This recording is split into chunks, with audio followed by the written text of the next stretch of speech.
High বন্ধুরা, নমস্কার। তোমরা সবাই কেমন আছো? আমি সবসময় আমার ব্লগে বলে থাকি যে তোমরা সবাই কেমন আছো, নিশ্চয়ই একদম ভালো আছো, আমিও আছি ভালো। কিন্তু এই প্রথম সত্যি কথা বলতে এগুলো মুখ থেকে বেরোচ্ছে না, বলতে পারছি না। আজকে 15 অগস্ট স্বাধীনতা দিবস, কিন্তু স্বাধীনতার মানেটাই খুঁজে পাচ্ছি না। সত্যি বলছি, এই বোধহয় প্রথম একটা স্বাধীনতা দিবস আমি ফিল করছি যেটা এতটা চুপচাপ, যেটা এতটা নিশ্চুপ। মন থেকে ঠিক সায় পাচ্ছি না, অনেক রকম জিনিস মনের মধ্যে উঠে আসছে। আমি আজকাল সোশ্যাল মিডিয়াতে খুব অ্যাক্টিভ, আর আমি কলকাতার মেয়ে। কলকাতা থেকে আমি, ওয়েস্ট বেঙ্গল থেকে আমি, কলকাতার মেয়ে আমি। তো কলকাতায় যে আরজি করের ঘটনাটা হয়েছে সেটার জন্য এতটাই বেশি ডিস্টার্বড হয়ে আছি যে আমি আমার কাজ নিয়েই প্রচণ্ড সন্দিহান হয়ে উঠেছি। সোশ্যাল মিডিয়াতে যে কাজগুলো করি আমরা, সেটা আমাদের কাজ, এটা আমাদের প্রফেশন। কিন্তু এই প্রথম যে সেই কাজটা করতে গিয়েও ঠিক শান্তিতে করতে পারছি না। আমি বেসিক্যালি প্রচণ্ড ফান লাভিং মেয়ে, প্রচণ্ড হাসি খুশি এসবই আমার ভালো লাগে। কিন্তু এখন হাসি আসছে না, সত্যি কথা বলতে হাসি আসছে না। ব্লগ বানানো, কুকিং ভিডিও বানানো, রিলস বানানো, এগুলো সব কাজ আমার। এগুলো করেও যাচ্ছি, করেও যাব, কাজ তো আর থেমে থাকে না, শো মাস্ট গো অন। কিন্তু ভেতরে ভেতরে অনেক কিছু চলছে। যতটা আনন্দের সাথে আগে এই কাজগুলো করতে পারছিলাম, কিছুদিন হলো ঠিক সেই আনন্দটা আমার এক্সপ্রেশনে অন্তত বার হচ্ছে না, মুখে। তো প্রচণ্ড বাজে লাগছে। যাই হোক, আজকে সকাল থেকে অনেকে অনেক রকম পোস্ট দিয়েছে, দেখেছি। আমি সেভাবে কিছু দিইনি। একটা রিলস দিয়েছি, স্বাধীনতার একটা গান দিয়েছি, এটা আমার কাজ, আমি কাজটা করেছি। কিন্তু সত্যি বলছি, আমার ভালো লাগছে না। জানি না কি ব্যাপার, খালি আমারও মেয়ে আছে, আমার মতো সবাই আছেন, বাবা মারা প্রত্যেকেই চিন্তিত। ভয় লাগে যখন এরম একটা ঘটনা ঘটে। এর আগে যখন দিল্লিতে নির্ভয়ার ব্যাপারটা হয়েছিল, তখনও আমরা ঠিক এইভাবে আতঙ্কিত হয়েছিলাম। কোনোদিনও ভাবিনি যে কলকাতার জন্য এরকম ভয় পেতে হবে। এনিওয়ে, বেশি কিছু তো বলার নেই, সবাই সব জানে। বরঞ্চ সত্যি কথা বলতে আমি হয়তো একটু কমই জানি, কেননা খুঁটিয়ে পড়ার মতো না সাহসটাও পাচ্ছি না। এক্স্যাক্ট কি হয়েছিল এই সব ডিটেলিংয়ে যাওয়ার মতো না ভেতর থেকে সেই আর্জটা পাচ্ছি না আমি। এতটাই ভেতরে ভেতরে চরম একটা খারাপ লাগছে যে কি বলবো আমি বুঝতে পারছি না। মনে হলো আমি আজকে এই ভিডিওটা ছাড়ি। আমি অনেক কিছু দেখলাম, অনেকের তোমার এই আন্দোলনের জন্য সবাই যা যা করছেন আমি দেখলাম। আমার কাজ আমাকে করে যেতেই হবে, যাবো আমি, প্রত্যেকেই যান। এরপরেও যারা ডাক্তার আছেন তারা ডাক্তারি করবেন, যারা চাকরি করছেন কর্পোরেট বিজনেস, তারা সবাই, শিল্পী আর্টিস্ট, সবাইকে নিজের কাজ করে যেতেই হবে। তেমনি সোশ্যাল মিডিয়াতে, এখন সোশ্যাল মিডিয়া হচ্ছে আমার কর্মক্ষেত্র, আমার কাজও আমি যাব করে। শুধু এটুকু বলতে পারি যে পৃথিবী গভীরভাবে অসুস্থ, গভীরভাবে অসুস্থ। কেউ ভালো নেই, কেউ ভালো নেই। এবং এটা যদি খুব ভেতর থেকে ভাবা যায়, যখন আমি দেখেছি যে যখন আমি হয়তো একটা লাইভে বসলাম, সব সময় না, বাট কিছু কিছু, লাইক 95% নয়, কিন্তু 5% মানুষ আমি এমন ফেস করি, কমেন্টস ফেস করি, যে যেন মনে হয় যে আরে লাইভে এসছে একটা মেয়ে, চলো একে যা খুশি যায় বলা, মুখের কোনো ট্যাক্স নেই, বলে দিলেই বলে দেওয়া যায়, এরকম একটা ব্যাপার। তলায় সবসময় লেখা থাকে যে কমিউনিটি গাইডলাইন্স মেনে কথা বলা উচিত।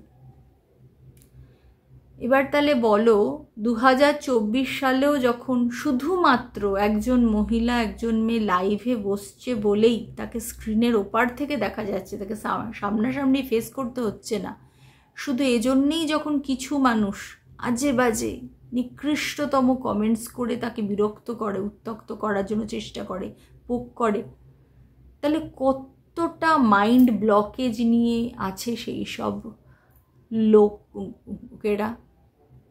আর সেই দেশে যদি এরকম ঘটনা ঘটে তাহলে কি খুব অবাক হওয়ার আছে? আমার তো মনে হয় নেই। মানে আমি জাস্ট বলছি যে কোনো ক্ষতি না করে, কিছু না করে, জাস্ট বিকজ স্ক্রিনে আপনার সামনে একটা মেয়ে আছে এবং যেহেতু সে মেয়ে সেহেতু তাকে আমি যা খুশি তাই বলে দেওয়ার ক্ষমতা রাখি, এবং যেহেতু সে সোশ্যাল মিডিয়া আছে অ্যাজ ইফ যেন একটা অ্যাভেলেবেল ট্যাগ নিয়েই সে এসছে, এরম একটা ব্যাপার, এরম একটা মেন্টালিটি কিছু লোকের, সবার নয়, কিছু লোকের। তো এই যদি এইগুলো কি ওই সমস্ত বড় বড় ঘটনার রুট নয়? যাদের এই জায়গাটাই ঠিক নেই, যারা নিজেরাই জানে না কোথায় কার সামনে কিভাবে কথা বলতে হবে, এই বেসিক সেন্সটাও যারা অ্যাপ্লাই করে না, যাদের মধ্যে নেই, সেই দেশে যখন নির্ভয়া, সেই দেশে যখন আরজি করের মতো ঘটনা ঘটে, তখন সত্যি কথা বলতে অবাক হওয়ার কিছুই নেই। আজকে ঘটনাটা ঘটে গেছে তাই আমরা প্রচণ্ড এফেক্টেড হয়ে গেছি, সবাই কম বেশি আমরা এফেক্টেড হয়ে গেছি।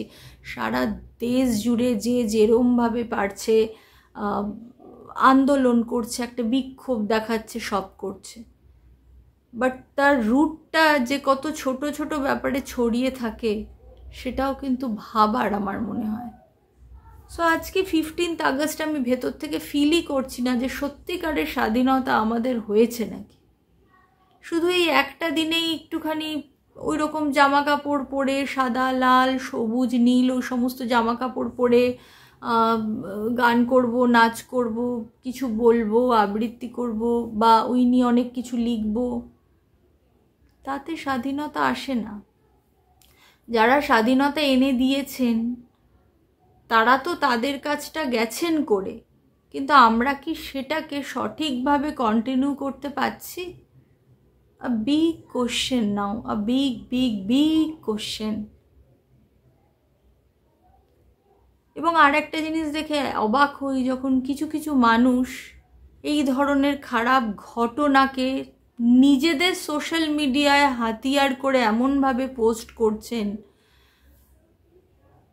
মানে এটার ভেতরেও যে একটা নোংরা খেলা চলছে।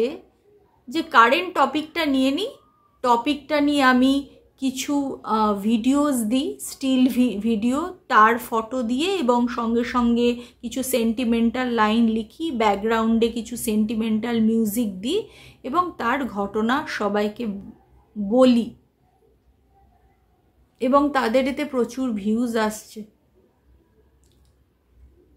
এগুলো কিন্তু জঘন্যতম অপরাধ, জঘন্যতম অপরাধ আমি বলতে বাধ্য হচ্ছি। আমিও এই লাইনের সঙ্গেই অ্যাটাচড আছি, আর ওই জন্যেই আমার প্রচণ্ড খারাপ লাগে যখন আমি এগুলো দেখি। আমি আজকেই দেখলাম মানুষ নিজে কাজ করুক, সে যেমন পারে, তার দৈনন্দিন জীবনযাত্রা হোক, যেভাবে তার সম্ভব সে কাজ করুক, সেই কাজটাকে সে তুলে ধরুক, এবং সেখানে যার তাকে ভাল লাগবে, যার লাগবে না, ঠিক আছে, সেটা হয়।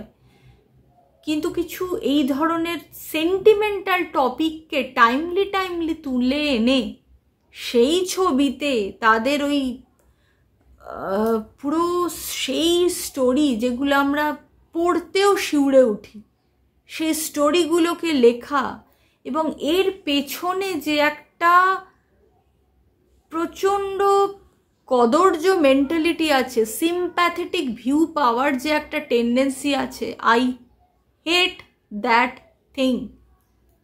আমি ধিক্কার জানাই সেই ধরনের মেন্টালিটিকে, যারা এইগুলোকে রসদ বানাচ্ছে। যার অনুভূতি, যে কষ্ট পেয়েছে সে কষ্ট পাবে, সে চুপ করে থাকবে, সে কষ্টটা তার মনের মধ্যে থাকবে, তাকে সোশ্যাল মিডিয়ায় কষ্টটা অত দেখাতে হবে না।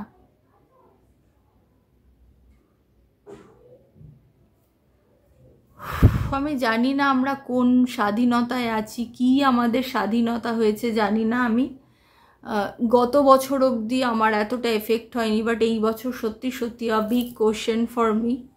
আমার মনে হলো যে আমি এই একটু ছোট একটা মেসেজ দিই, মনের কথা কিছু বললাম। আমি কোনো কিছু কারুর দ্বারা প্রভাবিত হয়ে বা কার আমাকে ভালো লাগবে না লাগবে ওই জন্য আমি আজকের এটা করছি না। আমার কাজ কন্টিনিউ এরপরেও থাকবে। ভ্লগিং আমার কাজ, রিলস বানানো আমার কাজ, কুকিং ভিডিও বানানো আমার কাজ, আমার যা যা কাজ আমি করব, কারণ কাজ তো কখনো থেমে থাকে না, সেটা আমাকে করতেই হবে এবং আমি অনওয়ার্ডস করেও যাব। কিন্তু তার মাঝে আমার মনে হলো আজকে এই ছোট্ট ভিডিওটা আমি একটু দিই। আমি জাস্ট আমার মনের কথা শেয়ার করলাম। আমি করছি কাজ, আমি সব করছি, কিন্তু আমি হাফ হার্টেডলি করছি। জানি না কেন আমি